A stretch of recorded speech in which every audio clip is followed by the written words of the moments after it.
श्री शिवाय नमस्तुभ्यम हर हर महादेव जय महादेव। नवरात्रि का पवित्र पावन महोत्सव का पवित्र वार पवित्र दिन संपूर्ण हो चुका है। इसी की श्रृंखला में 25 या 26 कब है एकादशी, उस एकादशी का क्या नाम है, कब है एकादशी और पूजन का क्या शुभ मुहूर्त है, व्रत का क्या महत्व है, जो हम एकादशी का व्रत करते हैं उसका क्या महत्व है, हम कौन सा उपाय करें और पारण का शुभ मुहूर्त क्या है। एकादशी के व्रत का इतना बड़ा महत्व है कि जो भी व्यक्ति करता है वह वैकुंठ धाम में ही प्रवेश पाता है। इसलिए हम सभी को एकादशी का व्रत जरूर करना चाहिए। इस एकादशी का क्या नाम है? इस एकादशी का नाम पापांकुशा एकादशी है। पापांकुशा एकादशी 25 या 26 कब है? तो चलिए देरी ना करते हुए पूरी संपूर्ण जानकारी आपको इस वीडियो में ज़रूर दी जाएगी और हमें क्या क्या सावधानियां बरतनी है, भूल कर भी हमें कुछ गलतियों को नहीं करना है। यदि हम गलतियों को कर देते हैं तो निश्चित है हमें संपूर्ण फल की प्राप्ति नहीं होगी। इस एकादशी का नाम पापांकुशा एकादशी है। पापांकुशा एकादशी है बुधवार 25 अक्टूबर 2023। एक बार आप शुभ मुहूर्त नोट कर लीजिए। 25 अक्टूबर दिन बुधवार 2023। एकादशी जो है 24 अक्टूबर 2023 3:14 पर से शुरू है, प्रारंभ है और एकादशी तिथि का समापन 25 अक्टूबर दोपहर 12:32 पे है। ये इसलिए हम लोग उदिया तिथि में ही व्रत को धारण किया जाता है। तो कौन सी एकादशी किस दिन हमें व्रत रखना है उसकी जानकारी आपको मिल गई। इन मंत्रों का जप करना है, जैसे भगवान श्री हरि को प्रसन्न करने के लिए ओम नमो भगवते वासुदेवाय, या वासुदेव सुतम देव कृष्ण मंत्रम का, या श्री राधा कृष्ण अष्टकम का, या श्री कृष्ण जयंती भज गोविंदम श्री कृष्ण यंत्रम का हमें जो है करते रहना चाहिए। इस एकादशी या एकादशी 3 पीढ़ियों तक के पापों को नष्ट करने वाली पापांकुशा एकादशी है। कितने? 3 पीढ़ियों। यदि यह व्रत सच्ची निष्ठा और विधि विधान से शुभ मुहूर्त में की जाए तो निश्चित है यह 3 पीढ़ियों के पापों को नष्ट कर देती है। और हमें पारण का क्या शुभ मुहूर्त रहने वाला है? पापांकुशा एकादशी का शुभ मुहूर्त पारण का जो है 6:28 से 8:43 26 अक्टूबर 2 घंटे मिनट के बीच में आपको उस व्रत का पारण कर देना है। व्रत को पारण कर देने से हमें संपूर्ण फल की प्राप्ति होती है और हमें ब्राह्मणों को कुछ दान देकर या गौ माता को, जो भी आपके पास यथा योग्य खिलाने की चीज़ हो, गौ माता को हरा घास हरा चारा अवश्य दें पारण करने के बाद। और शुभ मुहूर्त आप सबको एक बार फिर से बता दें, 12:32 पर 25 अक्टूबर को समाप्त हो जाएगी। इस दिन आपको किसी भी वृक्ष की पत्ती भूल कर भी नहीं तोड़ना है। पूज्य गुरु जी ने कहा हमें किसी भी वृक्ष की पत्ती नहीं तोड़ना है और हमें अपने हाथ से झाड़ू भी नहीं लगाना है इस दिन, क्योंकि यदि हम झाड़ू लगाते हैं तो छोटे छोटे जीव वो मर जाते हैं तो हमें उसका पाप चढ़ जाता है। इसलिए एकादशी के दिन यदि आप व्रत धारण कर रहे हैं तो अपने हाथों से झाड़ू ना लगाएं। जितना ज़्यादा हो सके भगवान श्री हरि के नामों का नाम संकीर्तन अवश्य करें। राम नाम, कृष्ण नाम, शिव नाम का जप करते रहें।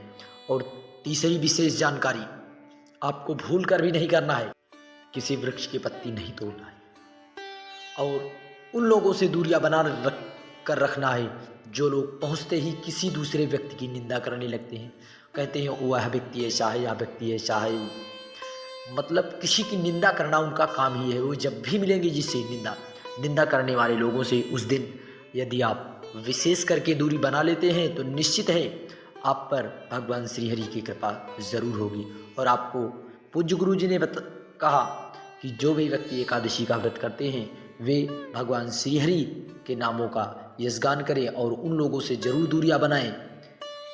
जो है अगली विशेष जानकारी वह है कि किसी को भी अपने मुख से, यदि हम व्रत धारण कर रहे हैं, अपने मुख से किसी को भी अपशब्द ना कहें, किसी का हृदय ना दुखाएं, हमें जितना भी हो सके भगवान के नामों का यशगान करें और किसी से ईर्ष्या उस दिन भूल कर भी ना रखें। आप सबसे जो है प्रेम की वाणी बोलिए, प्रेम भाव रखिए, निश्चित है भगवान श्री आप पर जरूर प्रसन्न होंगे। और उस दिन पूज्य गुरु जी का बताया गया 7 बेलपत्री वाला उपाय करने से बिल्कुल भी ना चूकिए, क्योंकि बुधवार का दिन है और भगवान गणेश जी को भी प्रसन्न करने का दिन है। और इस दिन 7 बेलपत्री और 1 कलश गंगा का जल, किसका? गंगा का जल, गंगा का जल हमें ले लेना है और इसमें 7 बेलपत्री डालकर हमें पहुंच जाना है जो है भगवान कुबेर भंडारी के मंदिर पर पहुंचकर हमें 7 बेलपत्री को नंदी पर, जो यहाँ पर नंदी भगवान विराजमान होते हैं प्रभु के सामने, वहाँ पर सभी जल को, सारे जल को समर्पित करके जो बेलपत्री आपके पास है उसे बाबा पर समर्पित कर दीजिए। आपको इस उपाय को जो है एकादशी के दिन ही किया जाता है।